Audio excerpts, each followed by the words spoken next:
May we start? I want to get your opinion on something. To the bigger picture. Now it's time. From B Media Production, this is Podcasting Essentials.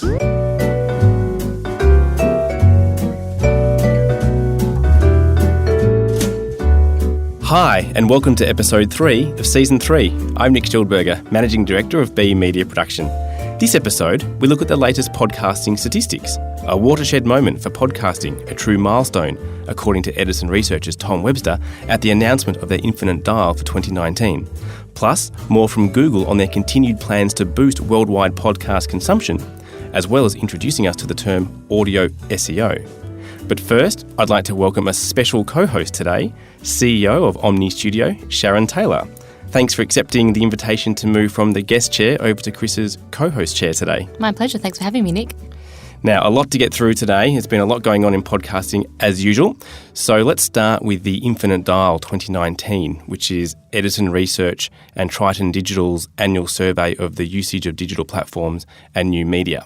They've been doing it since 1998. And podcasts are starting to make up a larger component of the survey each year. But they have been actually tracking podcasts since 2006. The background is it's a telephone survey of 1,500 Americans over the age of 12. And they start with social media. I know we're here to talk about podcasting, but I think the audience for this podcast are marketing and communications people. So I think social media is pretty important to their lives. They may be aware of some of this, but just top level, Sharon, what's going on in social media? So it's been pretty flat over the last year. So Edison came out and said that at the moment 79% of people are using social media, quote unquote. The most interesting thing, I think, from my perspective was to see Facebook reduce. And talking to the Edison guys when they release the research, normally a lot of press picks up information about, the podcasting this, online audio that, Spotify this. But this year, a lot of press outlets actually ran with the fact that Facebook, for the first time ever, has reduced in usage, down from 67 to 61% in the last couple of years, which is interesting. And in raw numbers, that's 15 million less people using Facebook this year than last year. Correct. But let's not cry too much for Facebook. They still have 170 odd million users every month, so I think they're doing okay. Yeah, and they'll continue to do okay for some time, but I saw the same headlines. It was sort of like, Facebook's in plummet and social media is dead. I mean, a little bit dramatic perhaps, but there does seem to be a bit of a shift away from social media. Instagram is growing, but not as fast as Facebook is decreasing. No, it'll be interesting to see how it dovetails into audio as people reclaim their time from screens, what they want to do with their ears instead. Well, a good segue into online audio. Now, online audio obviously covers more than just podcasting, but the latest figures say that we're listening to an average of 17 hours per week. That's pretty good. It's good numbers. And the other one that surprised me was that audiobook listening has increased from 44% to 50%. I was surprised because I sort of thought, well, with podcasting, they would be taking traffic away from audiobooks. But the Edison guys just said what it shows is there's a trend towards increased spoken word consumption, whether it be books or podcast or... Yeah, and there's a delineation between podcasting and audiobooks, and you'll find different audience for both, similar audience, but people want different things from different mediums. And listenership, where is it happening? Smart speakers are now owned by 1 in 5 Americans.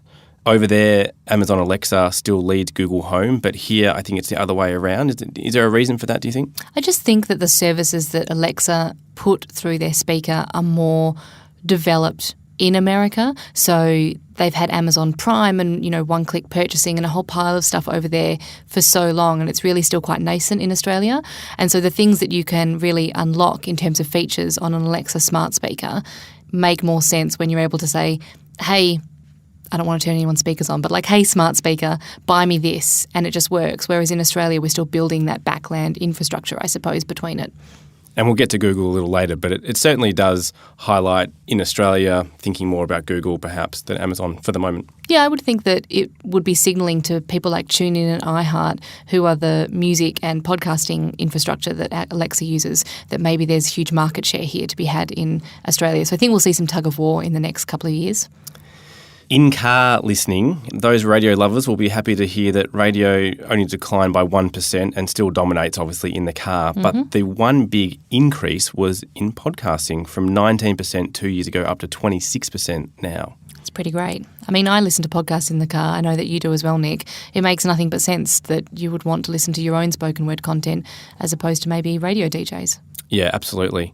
Now, onto the podcasting stats themselves, and this took up about a third of the presentation, so it sort of goes to show the growth in podcasting, and they were very excited about podcasting in their presentation, mainly because I think they've called it a watershed moment that now 51% have ever listened, which was a big jump from 44%. And in America, that's 144 million people have now listened to a podcast. Correct. We've just tipped over the 50% part. So literally now we can honestly say a majority of Americans have listened to or listen to podcasts. It's pretty great. Feels like the serial moment, but now the moment is less about people exploring or finding podcasts and more about people realising that there's a true business opportunity and a real audience behind the scenes.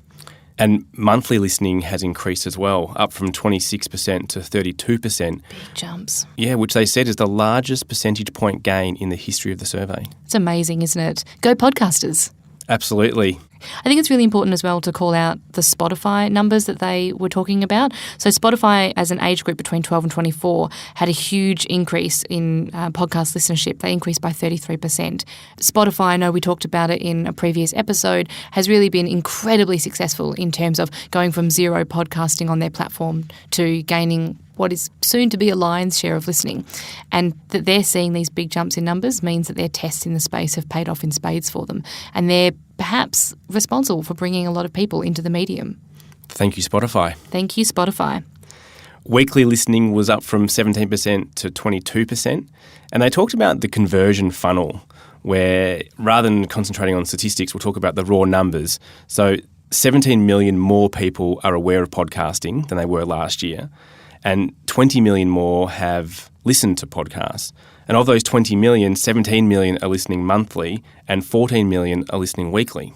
I think it just shows that once you are a podcast listener, you're not just dabbling and then leaving it. You're into the medium for the long haul. So I think as far as brands and businesses should be concerned, it's not just a flash in the pan. It's not just someone kind of dabbling and then you'll never see a return on that investment. People will continue to find your content. People will continue to want to engage with it. So yeah, I thought these were really bolstering. Yeah, I agree that listenership over time increases for someone who enjoys podcasting. The stats also back that up, that the average number of podcast episodes listened to a week has jumped from 5 up to 7. And I think we'll see that continue to grow. Maybe not for the longer form content, but I think, and again, kind of bringing it back to the brands, and I know we're going to talk about it next, but with how Google wants to distribute content, to have small, short snippets. A podcast doesn't have to be 45 minutes long. And so if you had a whole pile of 30-second or 2-minute podcasts about a very simple topic, how many podcasts could you listen to in a week? Yeah, definitely. That's a bit of a funny number to say the number of podcast episodes when it could be a 2-minute news update through to a 1 hour. Well, it's the joy of the RSS feed technology and the lingo, right? We've made a nomenclature rod for our own back. Yes. The Australian version of Infinite Dial is coming out soonish. Yes. Larry Rosen is coming across for Audioland's conference, which Mumbrella is doing in May, and so he's doing it as part of that. Fantastic. We'll be sure to report back once we have the Australian numbers. I would expect them to be not that dissimilar to the US now. I think we're catching up. Yeah, we're fast followers, and I think that maybe we might even see, I'd hope that we see some gains over the US, maybe not in raw numbers, but in percentage jumps. Definitely. Now, moving on, you've had a very busy schedule flying all around the world, and we're very thankful that you're here to report back on your findings. I love airports. You went to the RAIN Podcast Business Summit and also the Hot Pod Summit recently, both in New York. Mm-hmm. What were the highlights? Look, there was a few key takeaways for me. I think the major overarching theme is that the conversations are changing and have changed from what is a podcast? How do you measure a podcast? How do you advertise on a podcast? Should a brand be involved in a podcast? And those more rudimentary kind of questions. And now it's more, look, we've proven the business model. What more can you do with podcasts? What are these big players like your Google, Spotify's? What are they going to unlock for listeners and for brands moving forward? So it's more not so about should we prove the business model. It's more what is next and, who's going to make the most money and who's going to build the biggest audiences. And monetisation, are people confident they can actually make money out of podcasting? So at the RAIN conference, American Express was up on stage and did like a 45-minute keynote about their success with advertising in podcasts. They also have their own branded podcasts, so they're dabbling in kind of all spaces. But we're seeing results, like the research and the loyalty of listeners and the brand efficacy is there. And I think that we'll only see more people flock to the space in that way. Now, one of the most interesting keynotes I listened to was the head of Google Podcasts, Zack Reneau-Wedeen. Did I get that right? Nailed it. He was interviewed by Steve Pratt, who's the co-owner of Pacific Content, about Google's claim of trying to double podcast listenership over the next couple of years. But there was a lot more that Zack spoke about, which I think was even more interesting than just trying to double the listenership. Yeah, Zack is easily one of the smartest guys in the room. And I think Google, as a company entering the podcast space, has maybe copped a little bit of flack about, well, you said that you would double listening, but I'm yet to see anything in a podcast app, or I'm yet to see my phone do X, Y, and Z. Whereas I think he really elegantly unpeeled back their strategy and let people know that in their minds, and it's true, podcast listenership is not just about what you're listening to it on a phone or an app. And yes, they can unlock new users because of their Android proliferation in the space, but they control search. And imagine if audio was able to be searched in the same way that you type things into Google at the moment. And that's where they're coming at it from. And so I think there were a lot of like, oh, wow, that's something I didn't think about moments in the room, which were really interesting. Well, we'll get to audio SEO in a minute, but on the way to that, he mentioned transcription. And that, am I right that Google effectively is going to start transcribing every podcast? I think that's a very, very long-term aim. But yes, I mean, those of us that have got transcription in our own podcast hosting platforms use Google's engines. I mean, they own the infrastructure, so they can do it rapidly, quickly, with good quality. I think that saying that they will be able to transcribe everything and make that searchable is 100% possible. It's definitely what they're going for. And when Google shoots for something, they normally have a good crack. Yeah, I mean, there's stories in IT legends where, Microsoft and Google were probably fighting to see who could release the equivalent of Google Sheets and Drive, etc. first. Google just went, I'll have 100 developers from over here and you come and work on this project. The reality is they're this massive beast of an organisation. And so they, once they set their mind to it, watch out. I don't think they're going to go slowly. And transcription is huge for brands because it means that for the first time, Google is going to be looking inside the audio content rather than just being able to read the title and your show notes. Correct. I mean, there's a few companies out there dabbling with this at the moment. So like Magellan, which is a company that transcribes and then tracks advertisers and brands that are in the space. This is just the natural but much larger extension of that, where, look, I hope it doesn't become podcasters dumping keywords into the audio content. Remember blogging when people were like, okay, well, I want to be found for topic X, so I'm just going to write topic X everywhere. And so I think that Google fixed that algorithm up. It'll be interesting to see what happens with audio search.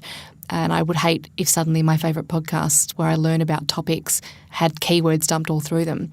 But it's definitely, as far as you can see, the technical channel, it makes a lot of sense. Yeah, so marketers, listen to what Sharon just said. Don't stuff up podcasting just because Google's getting involved. Learn from your mistakes. It is not blogging. But what it does mean, I think the two key words for me were audio SEO. And that's something that I think if businesses aren't thinking about that now, they run the risk of missing the boat.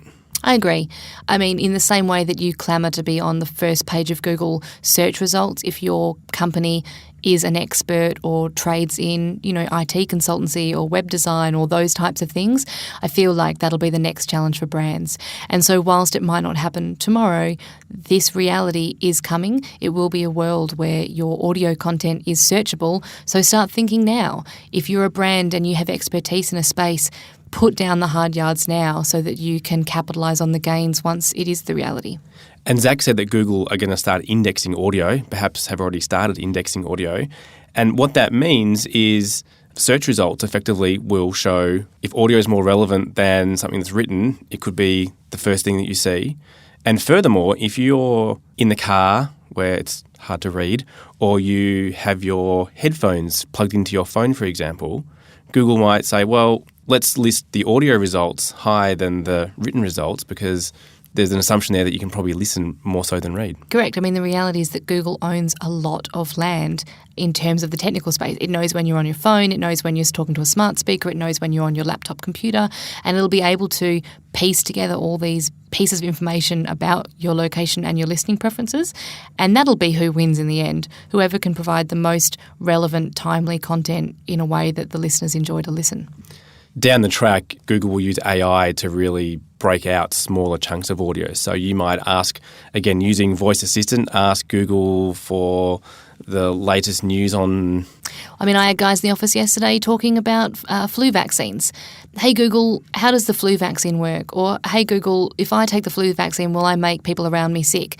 And at the moment, it reads out from search results on the web, but I could completely imagine a world, and so can Google, where a natural human voice will come through and say, this is a snippet from podcast X, Y, and Z about health, and then that will be the search result. And it could take 30 seconds from one podcast, a minute and a half from another one, and a couple of minutes from another one, and piece that all together. Correct. I'm most excited to see how, or if, I suppose, they link knowledge and search results with subscription behaviour, and whether or not it'll be enough for people like... So I think Zack gave the example on stage that now their health articles are all from the Mayo Clinic in the US. And so whether that's enough for the Mayo Clinic, or if the Mayo Clinic had a podcast, whether they'd want to be able to build subscribers. So we're still at the very start of pulling this thread, but it's really interesting and exciting to see where it's going to go. And now is definitely the time for brands to have an audio strategy. Yeah. I think that was the key takeaway for me from the couple of things that I saw while I was in New York, and all the conversations that I have around the globe with all of our clients and potential clients, is that the time to think about whether you should jump in the pool is done. The water is warm, come on in. How are you going to succeed once you're in the pool is now the conversations we're having. And just to finish, you mentioned an article recently from Intercom. Yeah. Yep. So the Intercom, for those that don't use Intercom, is a massive tech unicorn giant startup success story that provides like support and in-website chat facilities. They've been dabbling in the space and they've had a podcast, I think, for a year now. They came out and they've done a whole press release around the fact that podcasting for their business is the number one way of bringing new business in to Intercom. And in terms of conversion, they're seeing this as the most successful thing that they're doing in the space. So they're doubling down on podcasting, and this is a huge part of their content marketing strategy. It's a great read. Someone should Google it. It might not read out the podcast just yet, or you'll put it in the show notes, I suppose. We will. And just another great case study of a big billion-dollar tech firm using podcasting as a major piece of their content marketing strategy. Correct, yep. Well, I think that's about all we have time for today on this episode of Podcasting Essentials. Thank you so much, Sharon, for your insights and time today. Oh, my pleasure. Thank you again for having me. And for more about us and how we can help you use audio to build engagement, go to be.com.au. From all of us at B Media Production, thanks so much for listening.